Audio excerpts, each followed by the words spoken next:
na hano kuri runo rubuga hari abamaze iminsi babesha batarakura mu kwemera ngo basenga ibishusho. Ivyo sivyo na gato, kuko ntawafashe ishusho ngo ayite Imana, kuko gusenga ikintu ni ukucita Imana.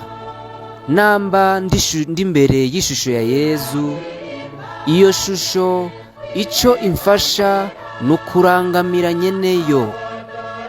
Namba narayishize mu rugo rwanje, nuko nemera ko urugo rwanje nagweguriye Yezu.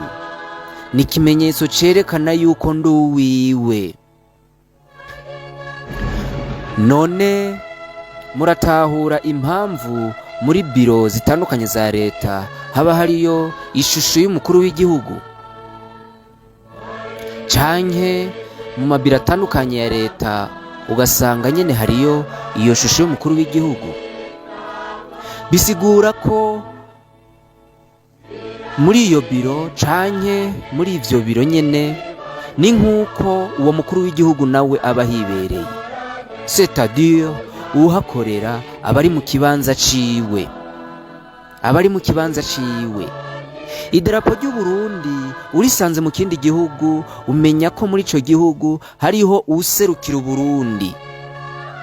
Si uko igihugu cimutse, ni ikimenyetso c'igihugu.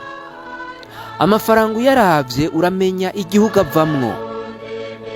N'amashusho aratwereka uwuba muri iyo nzu ico yemera, uwakunda. Namba iwawe wahashize ishusho ya data wawe canke mama wawe, nuko ari bo waheguriye, nibo wemera, nibo washize mu buzima bwawe, nibo buzima bwawe. Nanje namba mu nzu yanje hari ishusho ya Yezu, hakabayo ishusho y'umuvyeyi Bikira Mariya, nuko nabeguriye inzu yanje. Mbega ndababaze ko mutunga amashusho y'inshuti zanyu, ubu uwofata ayo mashusho akayatabura mubona mwovyifatamwo gute? Bamwe ko mufata ayo mashusho y'inshuti zanyu canke z'abakunzi banyu mukayasoma, ubwo muba muriko murayasenga. Bamwe ko mufata ndetse n'intatemwa z'abantu batandukanye mwubaha mukagenda kuzunamira, ubwo muba muriko murazisenga.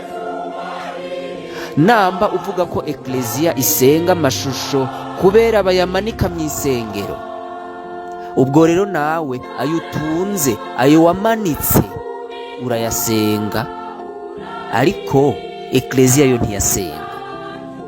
Abari muri Eklezia bo ntibayasenga.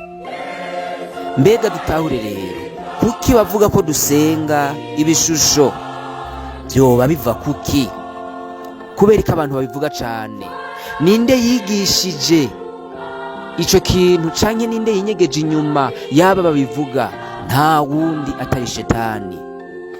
Ashaka kutwibagiza uwatubambiwe, kuko iyo akubitiye amaso agaheza akabona umusaraba, araheza akibuka uwawubambweko, araheza akavyibuka.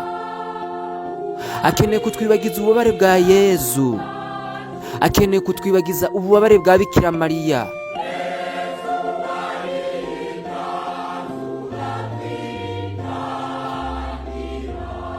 Kuko Shetani yoyo irazi yuko vyo nitwabandanya tubizirikana izosanga twayivuyeko, kuko tuzogumiza urukiza ku rujya yatubambiwe, tuzogumiza urukiza kuri Kristu.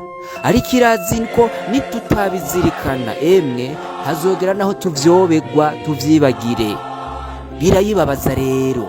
Niwabona rero umuntu abonye umusaraba ukabona arajingitwa, niwabona umuntu akubonye wambaye agasaraba akajingitwa, ujya muntu arimwo Shetani, ahubwo tumusabire. Kuko wanashima mbere n'isengero yinjiramwo harahosanga uwo musaraba uriko. None wewe kubera ikawugwanya, kubera iki yinjira muri iyo sengero? Kubera ikababo iyo bashengeye babashira ku musaraba hejuru? Ivyo kuko atabizirikana. Ariko abonye uwambaye canke abonye urawuha agaciro, akakurabira ari canke akuraba nabi, uwo muntu ntimwumva yuko arimwo Shetani? ninde araje mu misa yumve bavuga ngo shusho kanaka turagusenga, shusho ya Bikira Mariya turagusenga? Mbega gusenga murazi icyo ari cyo?